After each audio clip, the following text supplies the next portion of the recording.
Hello dear students, welcome to you. बहुत बहुत आप सभी विद्यार्थियों का अभिनंदन और धन्यवाद। डियर स्टूडेंट्स, हम बात कर रहे थे संविधान और संवैधानिक विकास की। प्यारे विद्यार्थियों, किसी भी देश का जो संविधान होता है वो उसके अतीत की नींव पर जो है क्या होता है, आधारित होता है। और संविधान एक दिन का परिणाम न होकर के और जो है समय में एक विशेष अवधि के दौरान बनाया गया जो है कॉन्स्टिट्यूशन होता है, संविधान होता है। डियर स्टूडेंट्स, हम बात कर रहे थे संविधान और संवैधानिक विकास की। संविधान के अंतर्गत किसी भी देश का एक संविधान होता है और संविधान में विधि होती है, कॉन्स्टिट्यूशन होता है इसका अंग्रेजी वर्ड, और ये लैटिन शब्द जो है कॉन्स्टिट्यूशन से लिया बना है, जिसका अर्थ होता है विशेष जो है विधि होती है। किसी भी देश का क्या होता है, एक संविधान होता है और संविधान में नियम या कानून होते हैं जिसके आधार पर किसी देश का क्या किया जाता है, शासन किया जाता है। शासन के जो 3 अंग होते हैं, तीनों अंगों की जो स्थापना की जाती है वो कॉन्स्टिट्यूशन संविधान के द्वारा की जाती है। और संविधानी शासन के 3 अंगों को शक्तियाँ प्रदान करता है। संविधान शासक और शासितों के बीच संबंधों का क्या करता है, निर्धारण करता है। डियर स्टूडेंट, लिखित संविधान का जो पहला जो प्रयोग माना जाता है वो अमेरिका के संविधान को माना जाता है। हम बात कर रहे थे अब संवैधानिक विकास के अंतर्गत बात कर रहे थे। तो संवैधानिक जो विकास है उसके अंतर्गत हमने 2 भागों में बांटा था डियर स्टूडेंट्स पिछली क्लास में। एक तो ब्रिटिश ईस्ट इंडिया कंपनी के अंतर्गत भारत, जो कि 1773 रेगुलेटिंग एक्ट से लेकर के और 1853 तक हम देख रहे थे, जिसमें हमने कल बात की थी एक तो रेगुलेटिंग एक्ट की 1773 की और Pitt's India act 1784। Dear students, अब बात करेंगे हम चार्टर एक्ट 1833। ठीक है, चार्टर एक्ट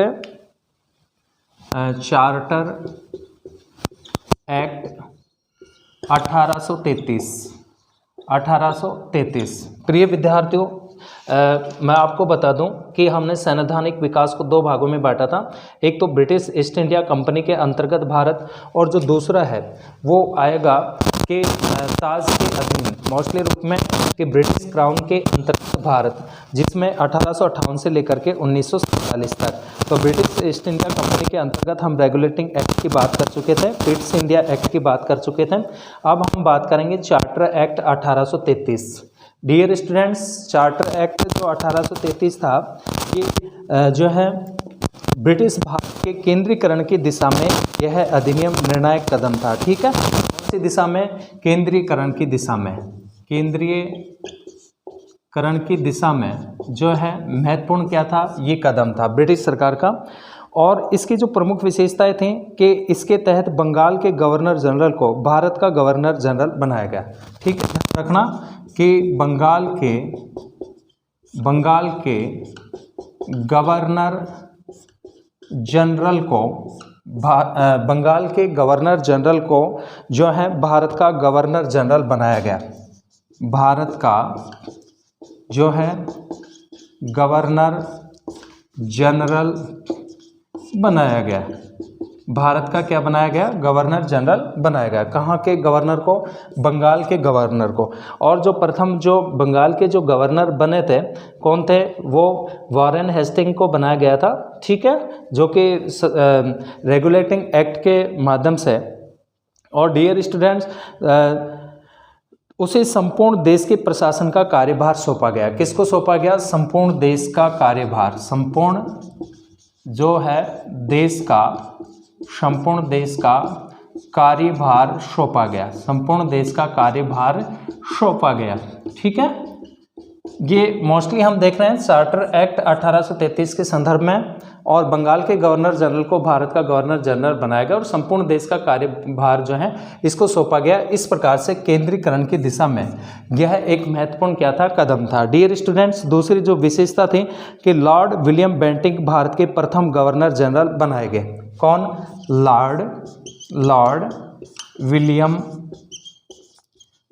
विलियम बेंटिंक को जो है बेंटिंक को भारत का जो है प्रथम गवर्नर जनरल बनाया गया। भारत का प्रथम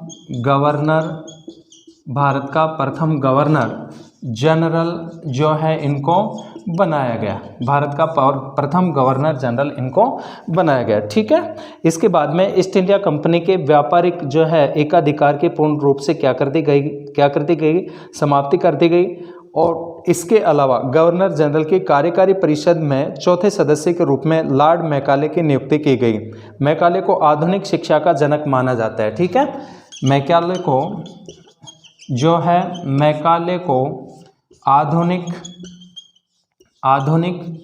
शिक्षा पद्धति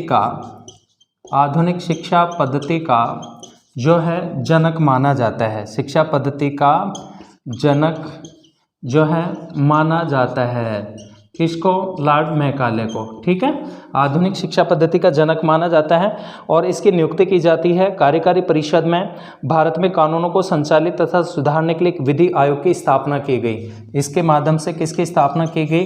विधि आयोग की। कौन से आयोग की? विधि आयोग की क्या की जाती है? स्थापना की जाती है।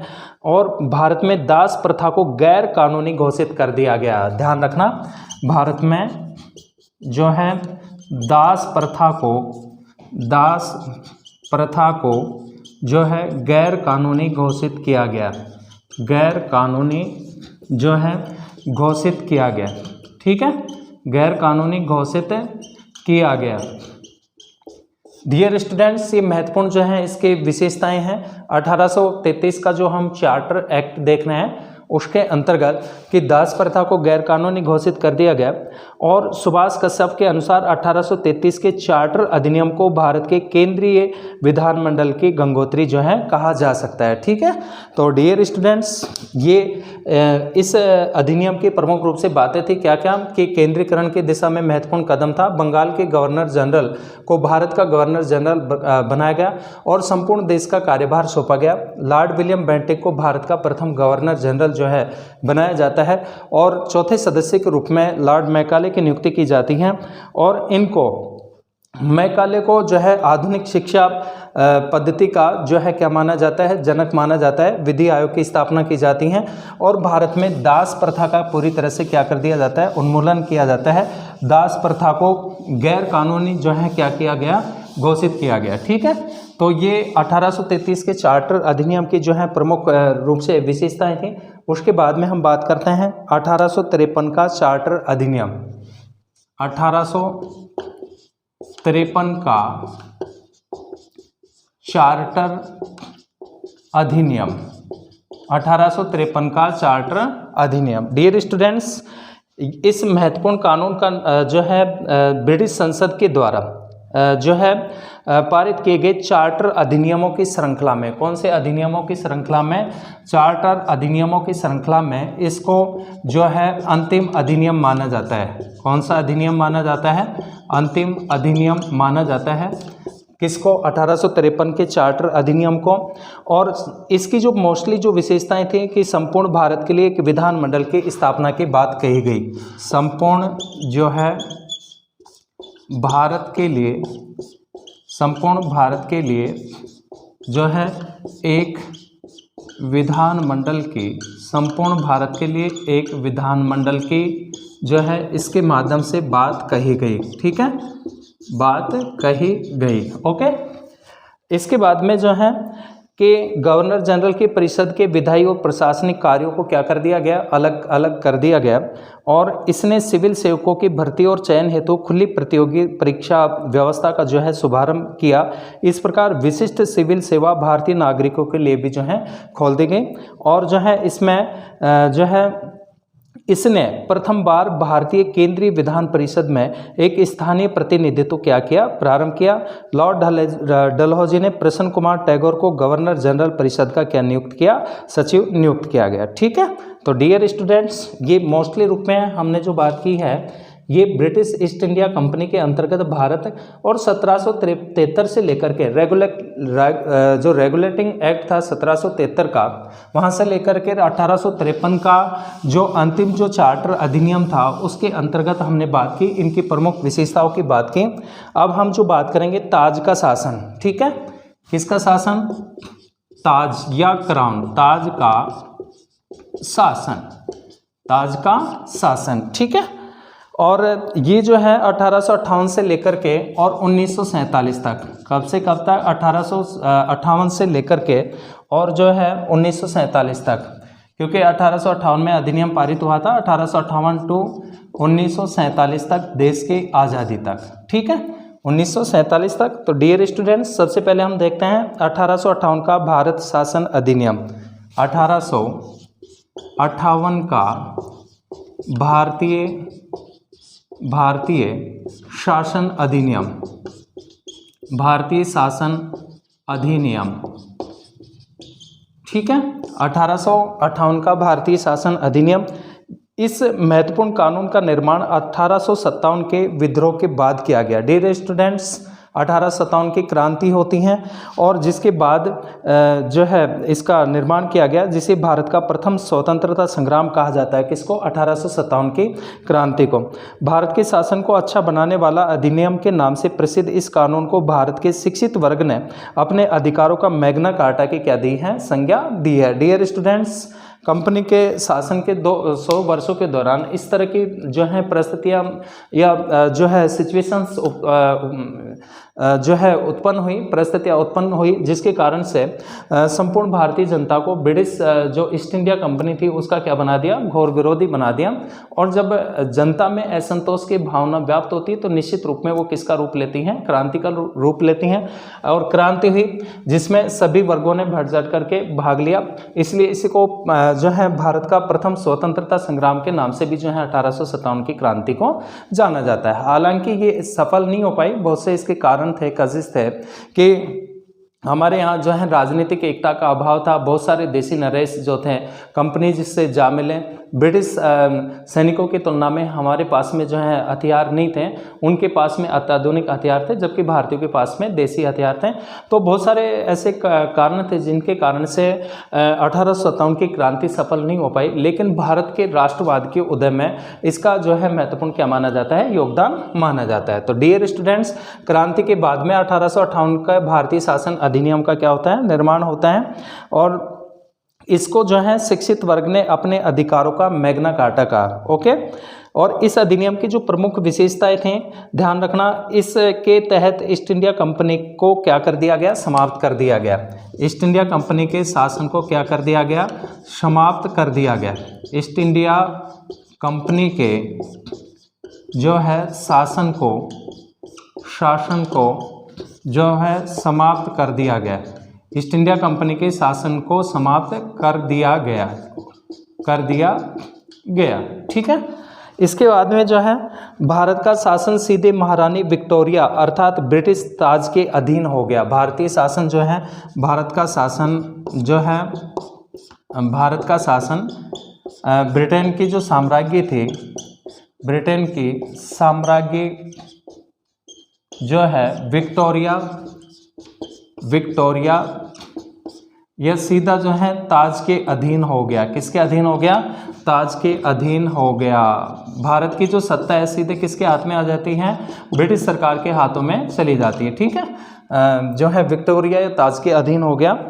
और जो है नेक्स्ट जो महत्वपूर्ण जो बात है, इसकी जो विशेषता है 1858 के अधिनियम की, कि गवर्नर जनरल को वायसराय की उपाधि प्रदान की गई। किसको? गवर्नर जनरल को। गवर्नर जो है गवर्नर जनरल को वायसराय की जो है उपाधि प्रदान की गई। वायसराय की उपाधि जो है प्रदान की गई। ध्यान रखना, वायसराय की उपाधि प्रदान की गई, ठीक है। किसको? गवर्नर जनरल को। और अब वह भारत में ब्रिटिश ताज का प्रत्यक्ष प्रतिनिधि बन गया। कौन? वायसराय, ठीक है। ये ब्रिटिश ताज का प्रत्यक्ष रूप से प्रतिनिधि बन जाता है। और लॉर्ड कैनिंग भारत के प्रथम वायसराय बने। ध्यान रखना, लॉर्ड कैनिंग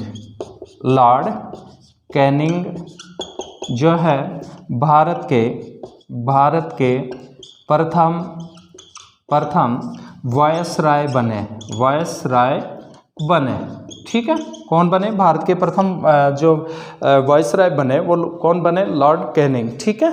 किसको बनाया जाता है? लॉर्ड कैनिंग को बनाया जाता है। इसके बाद में भारत का शासन ब्रिटिश ताज की ओर से चलाने के लिए भारत मंत्री या भारत सचिव का जो है क्या किया जाता है, गठन किया जाता है। और उसकी सहायता के लिए 15 सदस्य भारतीय परिषद का क्या किया गया, गठन किया गया। भारत सचिव ब्रिटिश कैबिनेट का सदस्य था और यह भारत के प्रशासन का निरीक्षण, निर्देशन और नियंत्रण करता था और संपूर्ण भारत के प्रशासन के लिए ब्रिटिश संसद के प्रति क्या होता था, उत्तरदायी होता था। कौन? भारत सचिव। ठीक है, ध्यान रखना, भारत सचिव, भारत सचिव। और जो है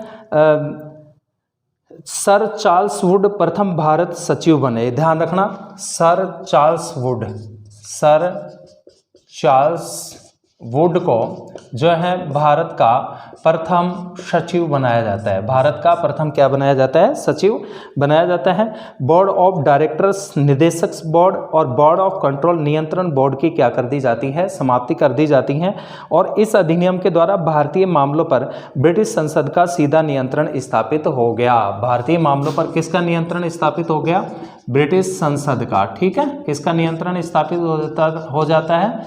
ब्रिटिश संसद का, या वहाँ की जो पार्लियामेंट थी। ठीक है, ब्रिटिश संसद का सीधा क्या हो जाता है? नियंत्रण स्थापित हो जाता है। डियर स्टूडेंट्स, जैसा आप जानते हैं कि ब्रिटेन में संसदीय शासन प्रणाली है और संसदीय शासन प्रणाली का जो जनक जो कंट्री है वो ब्रिटेन को माना जाता है। और ब्रिटिश संविधान को संविधानों का जनक और ब्रिटिश संसद को संसदों की जननी के नाम से जो है क्या किया जाता है? जाना जाता है। तो भारत का जो शासन था वो सीधा ब्रिटिश संसद के क्या कर दिया गया? अधीन कर दिया गया। ठीक है, और भारतीय शासन की जो सत्ता की जो बागडोर है वो ब्रिटिश सरकार के हाथों में आ जाती हैं। इसके बाद में डियर स्टूडेंट्स, ये इसके प्रमुख विशेषताएं थी 1858 के भारतीय शासन अधिनियम की। उसके बाद में हम बात करते हैं 1861 का भारतीय परिषद अधिनियम। ठीक है, दो तीन बातें हैं जो आपको विशेष रूप से ध्यान रखनी है कि सर चार्ल्स वुड को प्रथम भारत का सचिव बनाया गया। लॉर्ड कैनिंग भारत के प्रथम वायसराय बने और गवर्नर जनरल को वायसराय की उपाधि प्रदान की गई 1858 के अधिनियम के द्वारा। ठीक है, तो जो भारतीय शासन अधिनियम था और ईस्ट इंडिया कंपनी के शासन को क्या कर दिया जाता है? समाप्त कर दिया जाता है। ठीक है, तो डियर स्टूडेंट्स, इन महत्वपूर्ण जो है बिंदुओं पे एग्जामिनेशन के अंतर्गत कॉम्पिटिटिव एग्जाम्स में जो है यहाँ से अक्सर जो है क्वेश्चन पूछे जाते हैं। तो निश्चित रूप में आज की जो क्लास है ये भी आपके लिए जो है उपयोगी साबित होगी, इस बात की मैं उम्मीद करता हूँ। डियर स्टूडेंट्स, जो है हमारा और मनोबल बढ़ाने के लिए आपको समय समय पर जो है बेहतरीन कंटेंट उपलब्ध करा सकें, इसके लिए आप जो है हमारे चैनल्स को सब्सक्राइब करें, लाइक करें और शेयर करें। प्यारे विद्यार्थियों, जो है अब हम बात करते हैं भारतीय परिषद अधिनियम 1861 की बात करेंगे। पहले 1861 का भारतीय परिषद अधिनियम